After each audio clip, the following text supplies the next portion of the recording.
pasca banjir habis. Rumah jebol.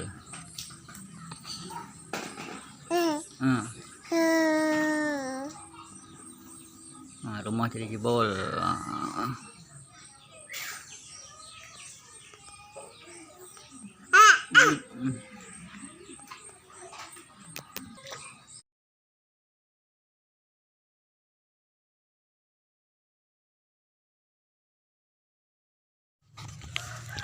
Pemandangan banjir menyisakan sampah yang luar biasa. Ini juga dapat mendatangkan berbagai macam penyakit akibat tumpukan sampah. Ayo, ya, Pak.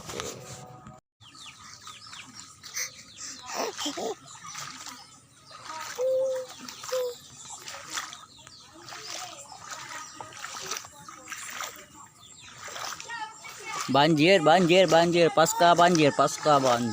Ini dia pasca banjir. Setelah banjir semalam, inilah tinggal genangan pasca banjir ya. Ini di depan rumah. Depan rumah.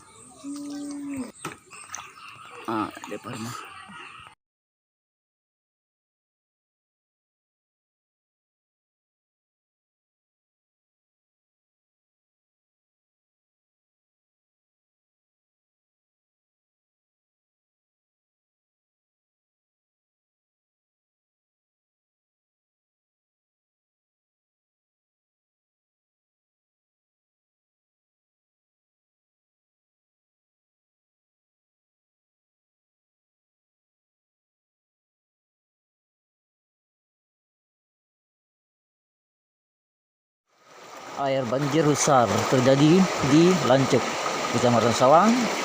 Banyak rumah penduduk yang hanyut, binatang ternak, listrik mati total. Binatang ternak banyak yang hilang.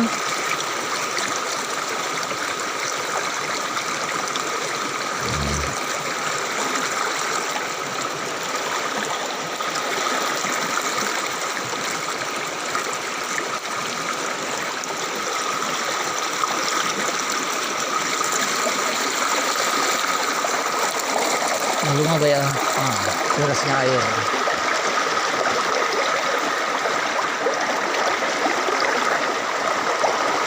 Motor, ada yang ternak, kambing hilang di bawah air. Ini air di dalam rumah. Suasana air dalam rumah.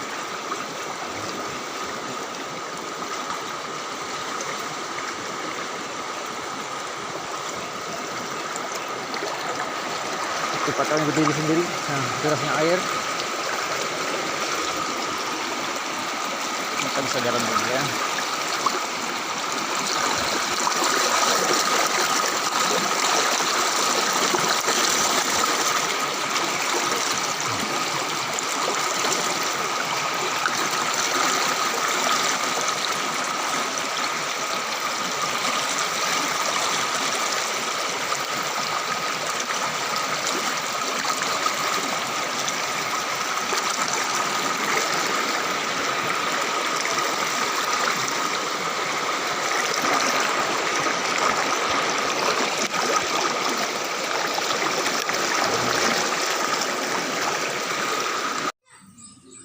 Pasca banjir habis. Rumah jebol.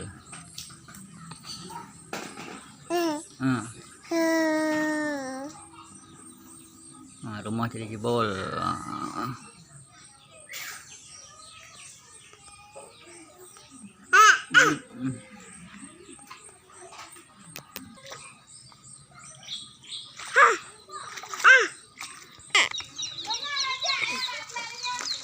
Rumah terjang banjir.